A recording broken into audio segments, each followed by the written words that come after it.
Peygamber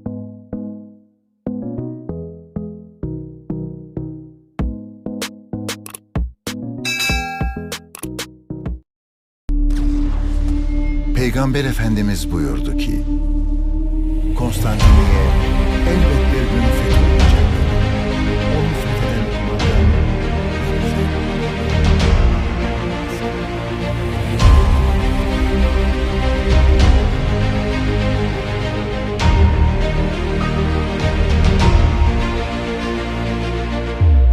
Muhammad Al-Fatih adalah seorang pemimpin Daulah Utsmani yang sangat dikenal.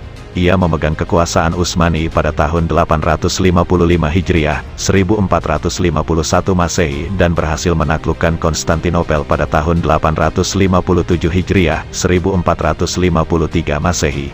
Ia memerintah kerajaan ini selama 30 tahun.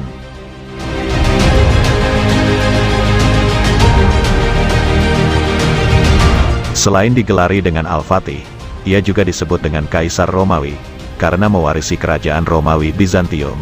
Ia juga dikenal dengan Tuan Dua Benua dan Dua Lautan, karena menguasai Anatolia dan Balkan serta merajai Laut Aegea dan Laut Hitam.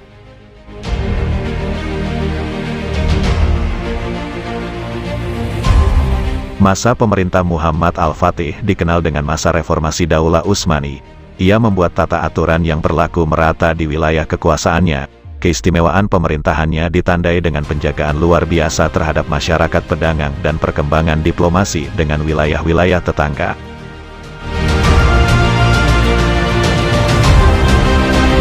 Selain dikenal sebagai pembuka jalan masuknya Islam ke Eropa, Muhammad Al-Fatih juga dikenal sebagai seorang yang toleran. Semua lapisan masyarakat Istanbul mengetahui hal itu. Ia sering berdiskusi dengan cendekiawan Italia dan Yunani di kota Balata, menunjukkan betapa terbukanya dia. Dalam pemerintahannya, gereja Kristen Ortodoks di Turki tetap berjalan normal seperti sebelumnya, hingga ditutup di masa pemerintahan Turki modern di abad ke-20.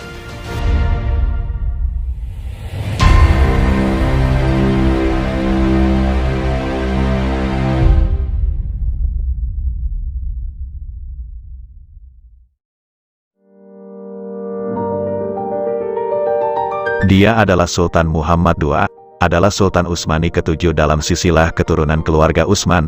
Muhammad II memiliki gelar Al-Fatih dan Abu Al-Akhirat, memiliki kepribadian kuat menggabungkan kekuatan dan keadilan yang membuatnya menjadi sosok legenda sejarah umat Islam yang sangat populer setelah berhasil menaklukkan kota Konstantinopel ke tangan umat Muslim pada tahun 1453 Masehi. Sosok Sultan Muhammad II merupakan seorang khilafah Utsmaniyah, memerintah hampir selama 30 tahun yang diwarnai dengan kemuliaan dan kebaikan bagi kaum muslimin. Ia memiliki amanah menjadi Sultan Utsmani setelah menggantikan ayahnya Muhammad I yang telah wafat pada tanggal 16 Muharram 855 Hijriah, bertepatan dengan tanggal 18 Februari tahun 1451 Masehi. Ketika itu Muhammad II masih berusia menginjak 22 tahun.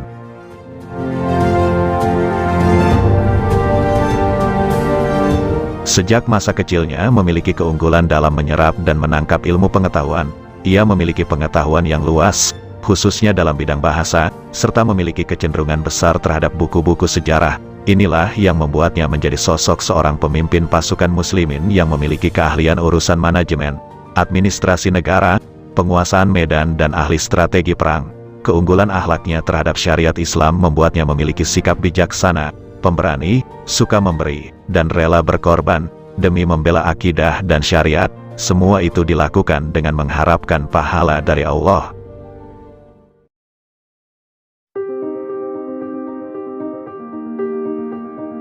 Sultan Al-Fatih terjun sendiri ke medan laga dan berperang melawan musuh dengan pedangnya sendiri. Dalam peperangan di wilayah Balkan, tentara Utsmani berhadapan dengan tentara Buganda yang bersembunyi di balik pepohonan yang rapat. Pasukan Utsmani yang melihat mocong meriam yang diarahkan dari pepohonan seketika melakukan tiarap karena posisi tertahan dari serangan mengejutkan tersebut. Kemudian sang sultan lalu berteriak dengan lantang, "Wahai pasukan mujahidin, jadilah kalian tentara Allah, dan hendaklah ada dalam dada kalian semangat Islam yang membara."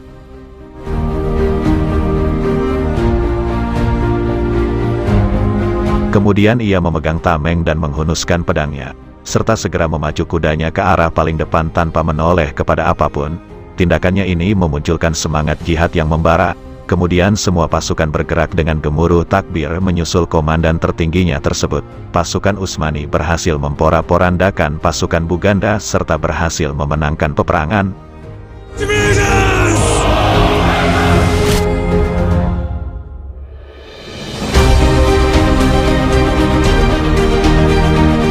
Sesungguhnya dalam banyak sikap yang diabadikan dalam perjalanan sejarah Sultan Al-Fatih, tampak keutamaan sikap keikhlasannya, kedalaman iman, serta akidah lurus.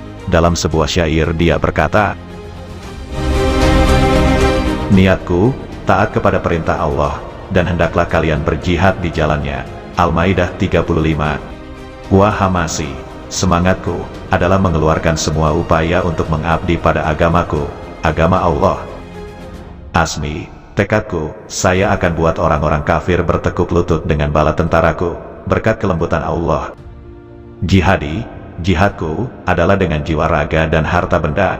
Lalu apa makna dunia setelah ketaatan kepada perintah Allah?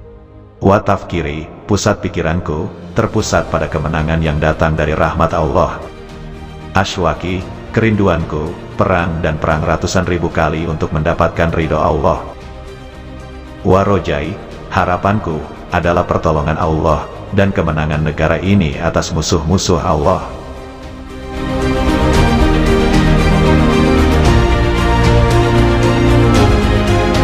Orang tua Sultan sudah memperhatikan dirinya sejak masa kecil. Ia tunduk akan aturan gurunya Syekh Aksyamsuddin, ulama ahli pada masanya. Ia mempelajari Al-Quran, hadis, fikih, dan ilmu modern seperti berhitung, falak, sejarah, pendidikan kemiliteran, baik secara teori maupun praktik. Dampak dari pendidikan yang ia terima, tampak sekali dalam orientasi peradaban, politik dan kemiliteran. Sultan menguasai 3 bahasa dengan sangat baik yang tidak mungkin bagi seseorang yang berpendidikan di masa itu tidak menguasainya, yakni bahasa Arab, Persia, dan Turki. Ia juga dikenal sebagai seorang penyair, dan dia mengarang kumpulan puisi dalam bahasa Turki.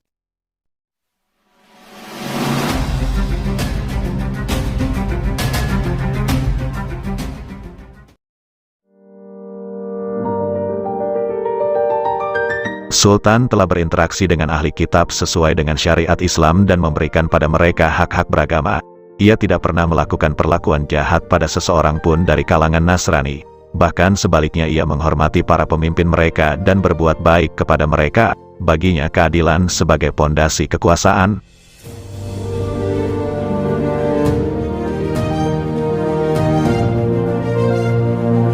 Kecerdasan Sultan Al-Fatih terlihat jelas dari ide cemerlang untuk memindahkan kapal-kapal dari pangkalan menuju wilayah tanduk emas, dengan cara menarik kapal-kapal tersebut ke daratan dengan diluncurkan di atas kayu-kayu yang telah diberi minyak dan lemak. Hal ini dilakukan untuk menghindari pantauan pasukan Geneva di Galata, sedangkan jarak kedua pelabuhan adalah sejauh 3 mil.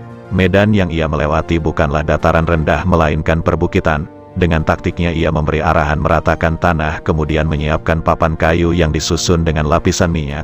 Kemudian kapal-kapal itu ditarik dan melewati perbukitan. Pekerjaan ini merupakan ide cemerlang pada masa itu. Yang mengagumkan adalah kecepatan berpikir dan kecepatan beraksi. Satu hal yang menunjukkan kecerdasannya.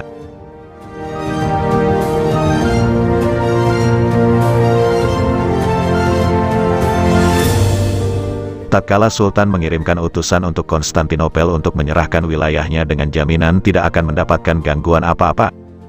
Namun Raja Konstantinopel kemudian menolak dan akan mempertahankan wilayahnya. Kemudian Al-Fatih memberikan jawaban, "Baiklah, dalam jangka waktu dekat akan ada singgasana untukku di Konstantinopel atau aku akan terkubur bersama puing-puingnya."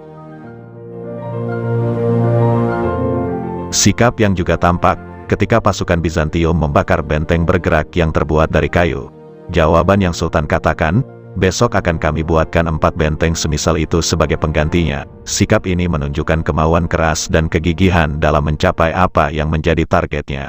Tanpa kegigihan tersebut rencana-rencana besar sulit akan terrealisasi.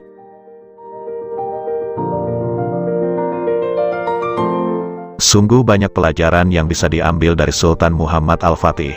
Penerapan syariat Islam dalam sebuah kepemimpinan masyarakat ataupun sebuah bangsa bisa membawa keadilan dan kesejahteraan bersama. Setiap bangsa yang berusaha menerapkan ajaran Allah yang Maha Agung akan memperoleh hasil yang agung. Dan buah dari penerapan ini adalah gampang dilihatnya pada individu-individu, pemerintah, dan negaranya. Kemenangan gemilang dalam perjalanan umat Islam akan Allah berikan kepada siapa saja yang ikhlas berbuat demi menjalankan perintah Tuhannya, demi agama, menegakkan syariah, serta mensucikan jiwanya. Maka dari itu kemenangan tidak bisa diperoleh kecuali dari mereka yang memenuhi syarat-syaratnya, sesuai syariat Allah dan sunnahnya.